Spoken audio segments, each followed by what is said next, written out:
Oh.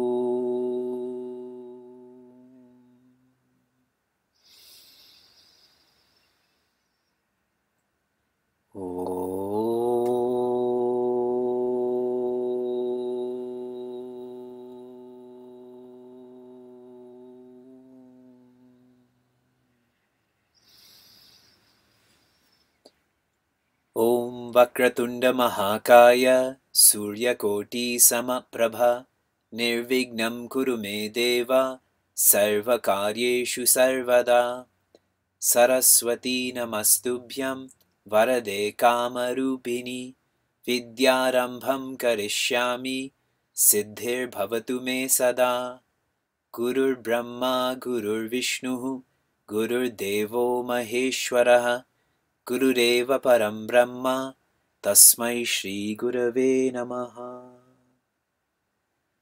Narayana. Hari Om and greetings from Banff. Today is a special day. Today is Vigneshwara Chaturthi. Today we remember Bhagwan Ganesha's presence in our lives. Every one of us has endless blessings, endless like God. And today is a day to fundamentally appreciate that and to share the same with others. We celebrated Vigneshwara Chaturthi in a unique way today. We were at Lake Louise and we hiked up to the Agnes Tea House. And right before that, there's a place called Mirror Lake. And there, our yatris and I, we gathered snow and we made Bhagwan Ganesha out of snow. With his ears and trunk and some rocks as his eyes.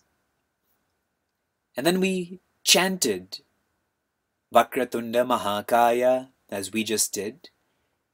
And lifting Bhagwan Ganesha up, we were chanting Ganapati Baba Moria, and we immersed him in that mirror lake.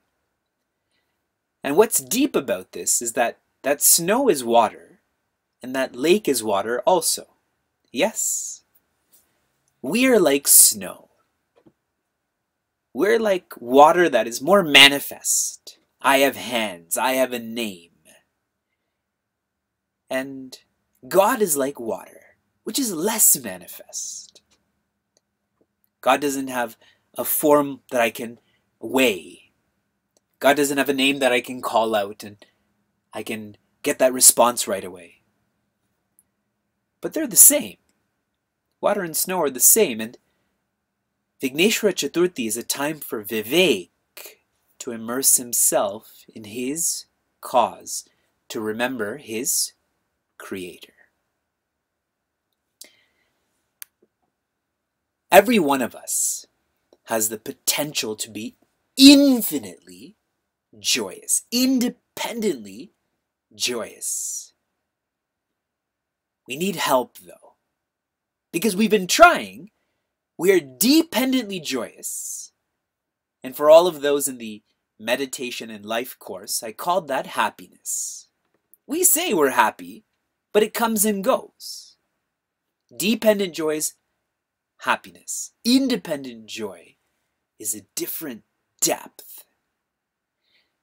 We want to be independently joyous, and we need help. This help is coming to us in the form of a scripture. Upadesha Sara. Upadesha is to be engaged. And this Upadesha is engaged when this turns into our Adesha, our instruction. Upadesha means advice. Adesha means instruction.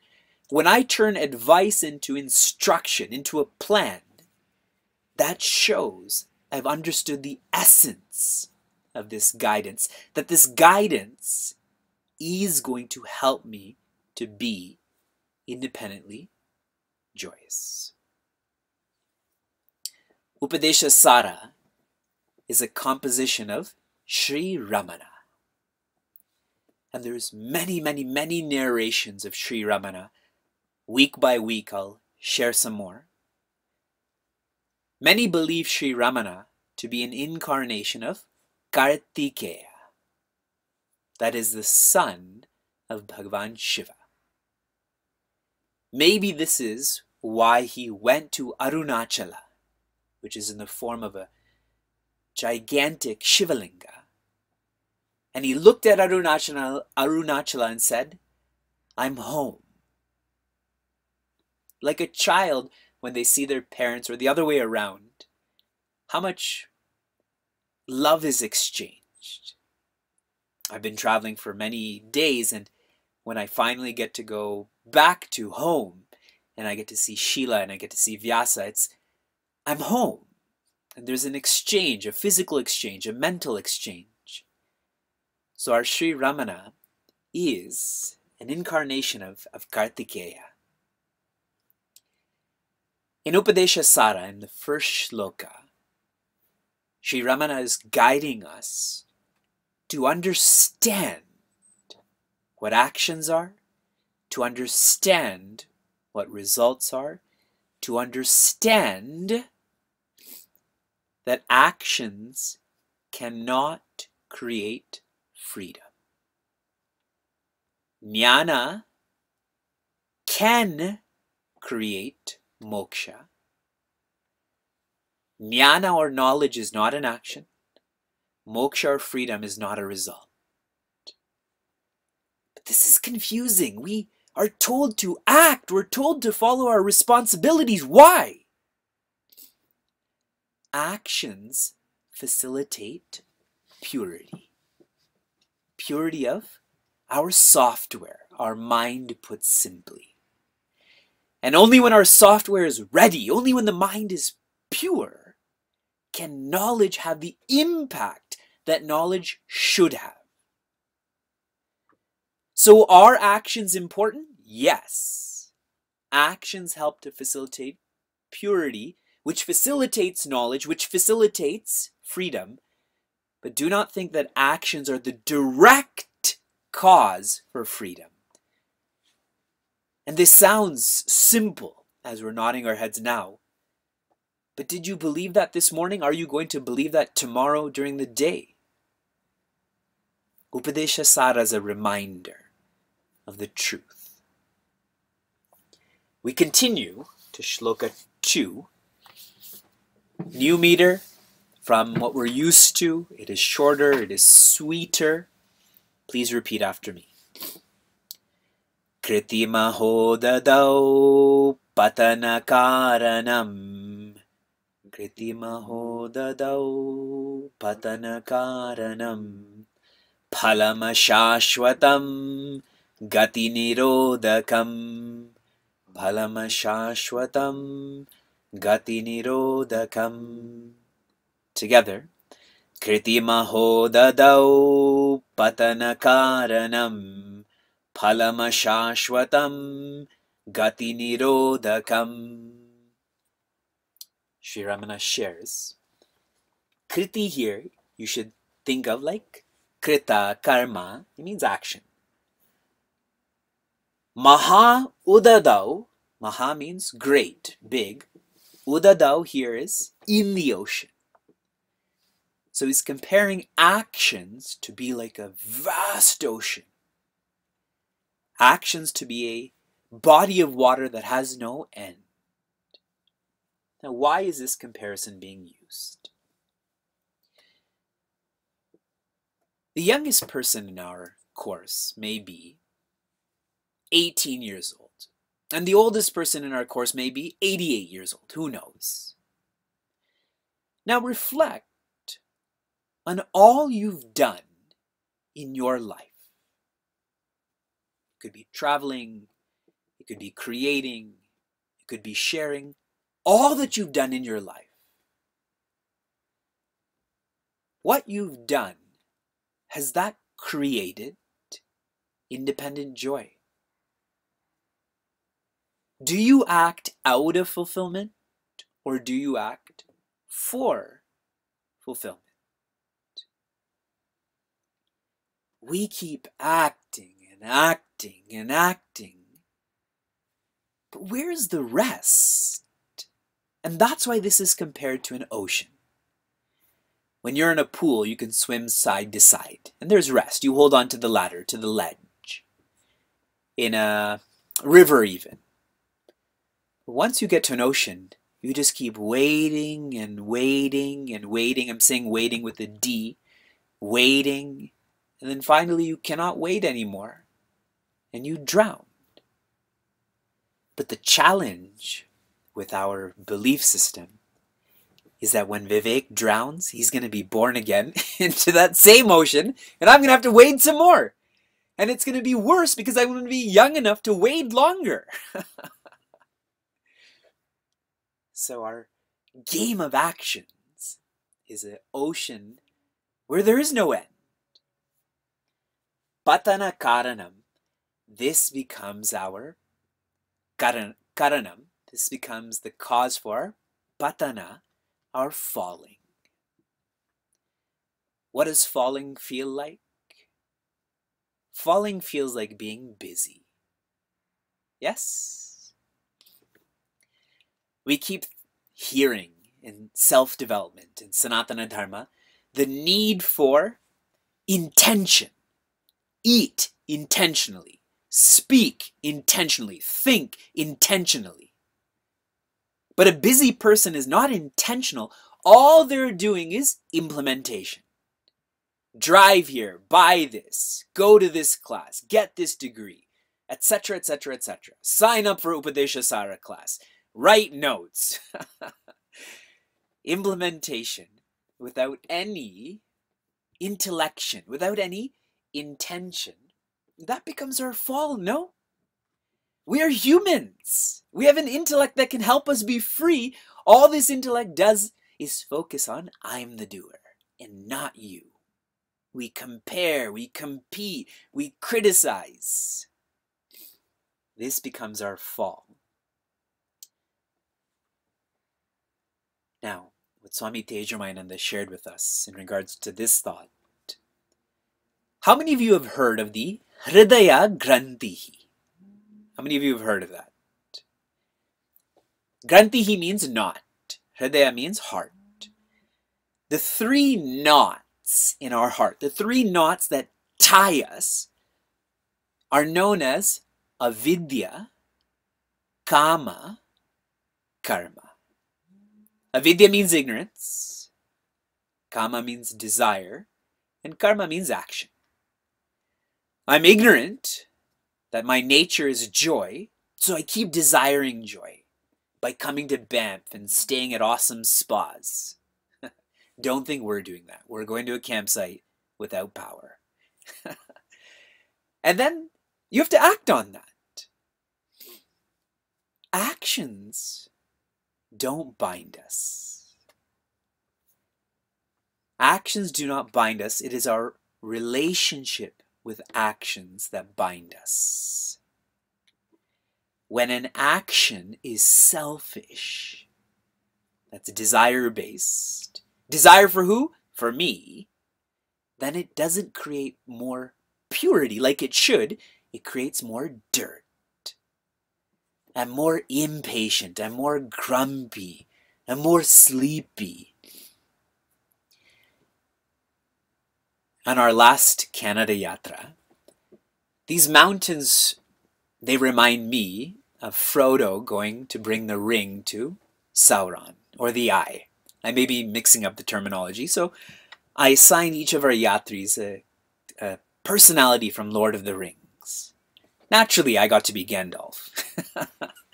So today, I was thinking about our yatris, and we have less. We've kept this more intimate because Swami Mitrananda is with us, and he's on a retreat with us.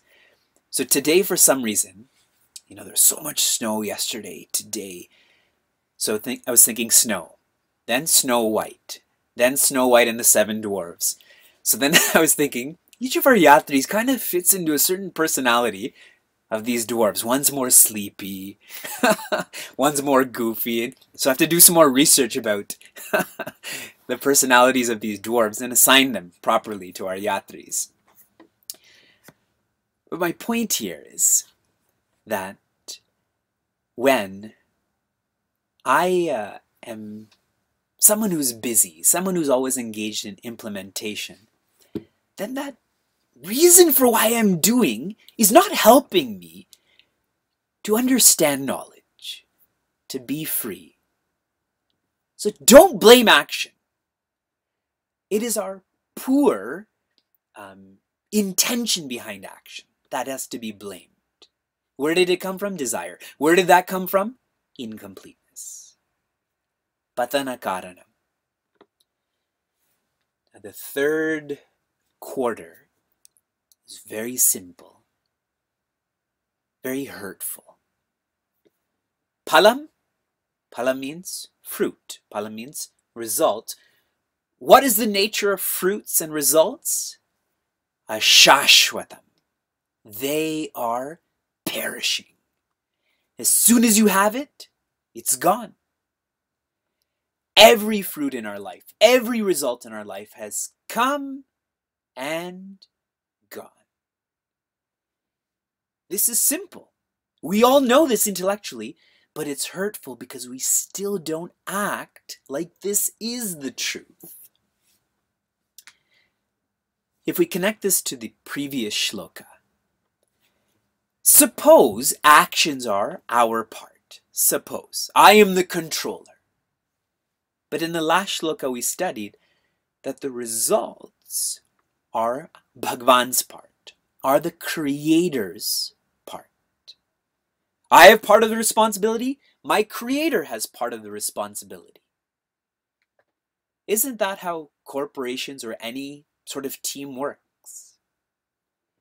When someone wins the NBA championship, everyone has a part in that, but generally the captain or the MVP gets to hoist the trophy first.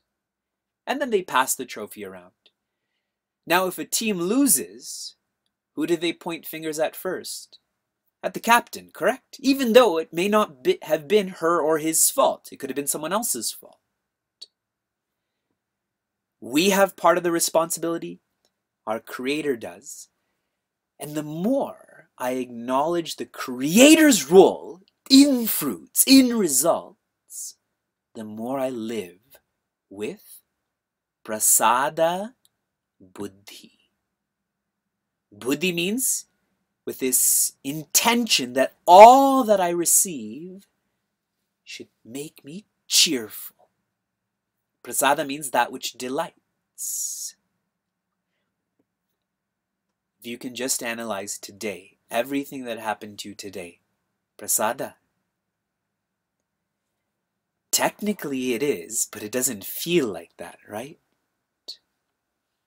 Which is why in our culture, all that we get, we share fully with our Creator, or at least part of it with our Creator. Yes? Don't we do that with food? Before we eat, we offer our food.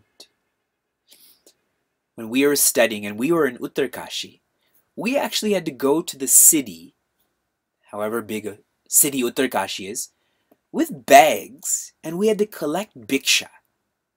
Home to home, association to association, and some would give us rice, and some would give us dal or lentils. And we would have to give all of that to our Acharya, Swami Tejumaya, and then put it on his table, and he would take a little bit and then give us the rest back. Because it's remembering, part is my responsibility, part is your responsibility. If you want to go deeper into this, the more you make your responsibilities as a responsibility to the Creator, you never stop smiling. But when I separate that my responsibilities are not aligned with that which will take me to the Creator, I become more and more and more shallow. More shallow. Why? I don't feel that cheer comes from me. I feel cheer comes from outside. It comes from having an awesome dinner. Correct? So I eat it and I feel great. But palamashashwatam. Then the next day when I have to eat dinner at home, what am I thinking about? Going out to eat. That's just a simple example. One I was thinking about is about a cigarette. Someone who doesn't think too much about their health, they smoke cigarettes, yes?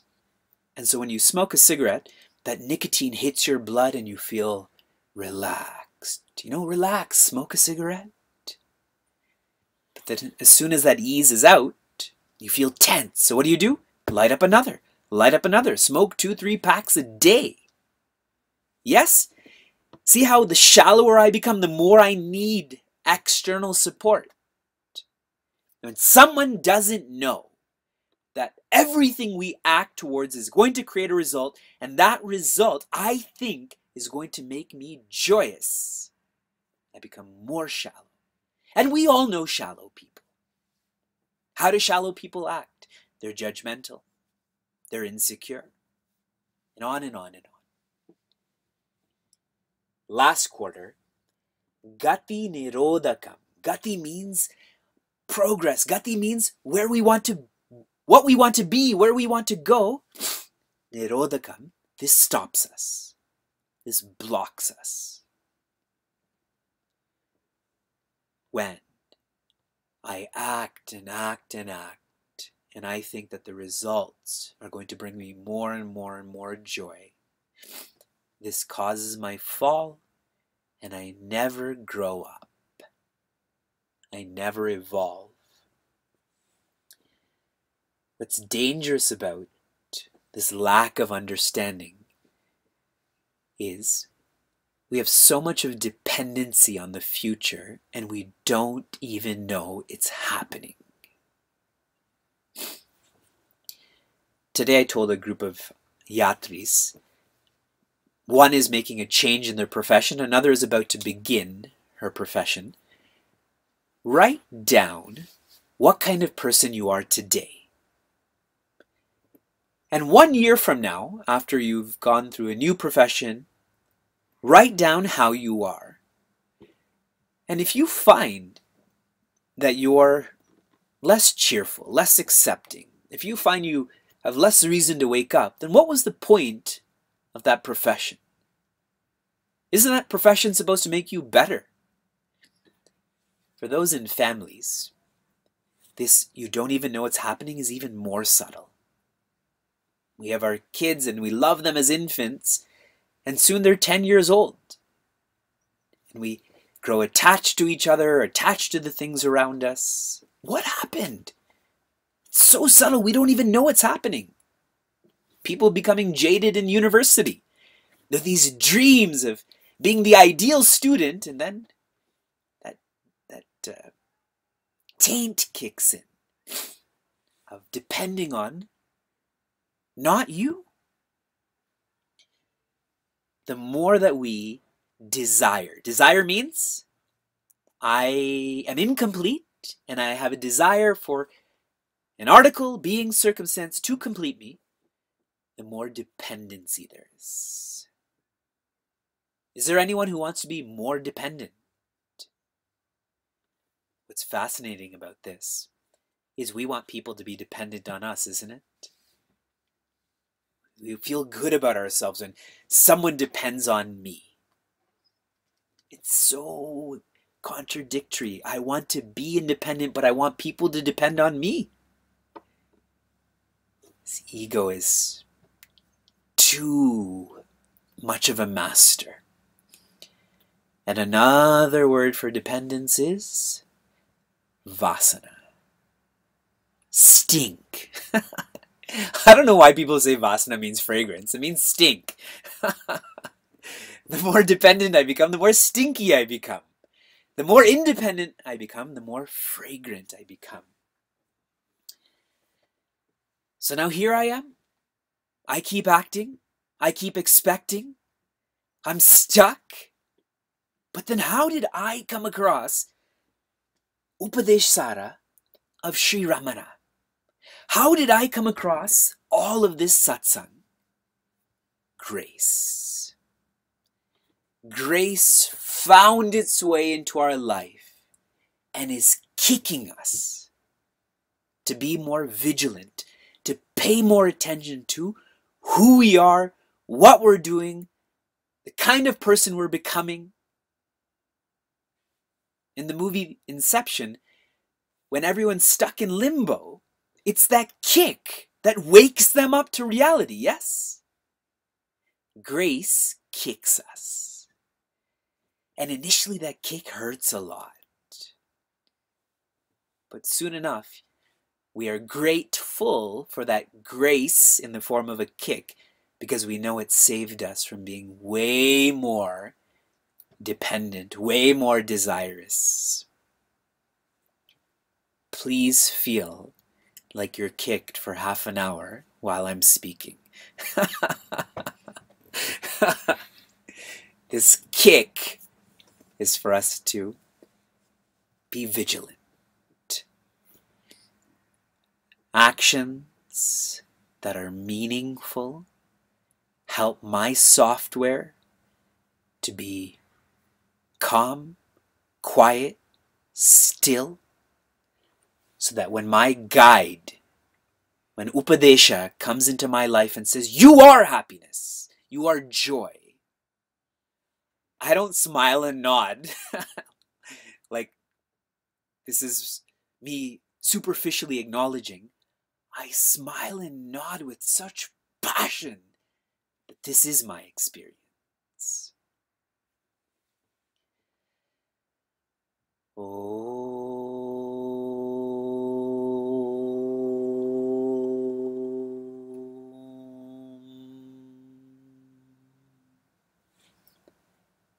Nada.